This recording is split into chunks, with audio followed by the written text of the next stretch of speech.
Hey everyone, it's Eric here from Lafix. Got another video for you guys today. Today, we have this little bit of a drive here, right? We have this Toshiba drive. It's in here for data recovery. And I was making actually another video on it, and then I noticed something, and I was like, well, now this one I should just make another video on top of that, because I think you guys will find this a little bit more informative and a little bit interesting. So we're taking a look at the drive here. The customer informed us before that there was a liquid spill to the drive, and they wanted to get their data off there. They have very important stuff that's on there, right? And I did notice even when they dropped it off as the drive here for it. It's just a regular 2.5-inch drive. It's a very average Toshiba mechanical drive from back in the day. And we did see that, I did notice even on the back, I saw that there was a few of the screws from the PCB off and missing there. And then I asked them about that. I was like, hey, what's going on? Has it been worked on or anything like that before? Because if it has been worked on, or if there's any damage to the drive itself or anything, or possible work from before, it makes it a lot more difficult, if not almost impossible, to get the data off. Because not only, especially if there's a problem with the PCB, right, you need to figure out what components are missing. Is there a problem with the BIOS chip, which is basically like the operating system to see where the data is to control everything. And we need to see what's going on, right? Because you're not only fixing a normal problem, you're fixing another possible problem on top of that, right? Especially if it went somewhere else, you don't know what type of work's been done to it. So we got a great instance there. They said they went to a computer shop and not a recovery center, and they weren't able to do a recovery for them. So then I was like, okay. And I asked if like anything's been worked on, whatever. Nope. They just took it to a place, or at least that's what they were told. So we have a drive, and the drive obviously has a PCB here, and here's the PCB. So if you don't notice anything already, let's see, we'll show you guys even a little bit shortly, and we'll go in the microscope. I don't pretty much have to say anything, so I think you guys can pretty much see what's going on here. See a lot of this yellow all over the place there. Now that's a really big problem, especially for something like this. So let's actually go look under the microscope and look at it closer. So now if I take it, and we see a lot of stuff, right? We see damaged components. We see stuff just kind of where they probably shouldn't be, right? We see loads of flux. And definitely solder work's done, right? You see some of the pads are a little bit more shiny than others.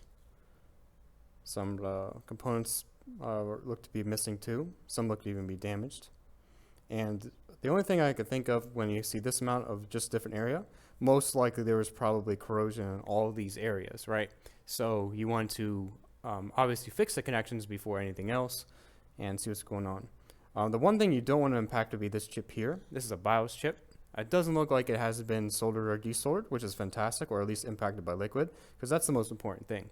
If there's damage to this specific chip here, and either the tech isn't aware of it or the customer isn't aware of it, then you're going to have a big problem getting the data. So we're glad this doesn't look to be impacted. We're definitely going to continue with this one.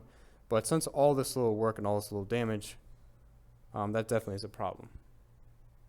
Now, if this was more of a newer drive or like a Western Digital drive, those ones are a little bit more hardware level encrypted, right? So having the original PCB board stay intact is very, very important, especially for a type of data recovery. On these ones, these are a little bit older. They usually don't have, for the most part, any type of like hardware level encryption. So maybe we can get a very similar PCB board to this, maybe swap over a BIOS and then try to load it from there. And then on top of that, we have to hope that there's no damage inside the drive here. It doesn't look to have been opened or anything else. There's usually manufacturer stickers on the drives themselves that obviously if they're poked holes through or try to have been opened, it's usually pretty obvious to really tell there. So you can at least know, or you can look under usually the sides here, especially if it's been tried to been pried up. That's usually pretty good tells for that. But it's really important to always try to keep these drives really intact. If you're interested in seeing the video, I'm going to make a separate video for that. I just want to make this one because I think this is a little bit more interesting just to talk about and to know why you don't want to be messing with this, especially on newer drives too, right? Because of encryptions and other things. Now, and some of the PCBs can be a little bit more difficult to find. We're a data recovery center, so we obviously have a lot of the tools here. We do have this one in stock.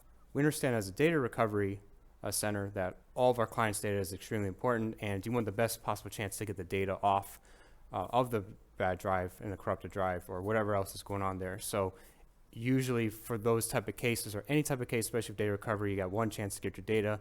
You want to make sure that that one chance is the best chance for that. We have all the tools here. We have a clean room.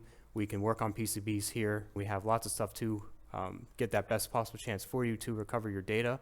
And that's why you don't really want to be messing with drives or places that don't actually do that type of stuff or do that type of work. Because if they say they don't work on the place and they just want to try to fix something, that's never a good thing. And then if you take it to somewhere else, you're just going to make the job more expensive and more harder, and you're going to get a less chance to get the data anyway. So just an informative video today. Hope you guys enjoyed watching. Stay tuned again for the data recovery video that we'll have out for this one. It'll be pretty fun. We'll work on that together, and see you guys next video. Thanks a lot for watching, guys. Take care. Bye.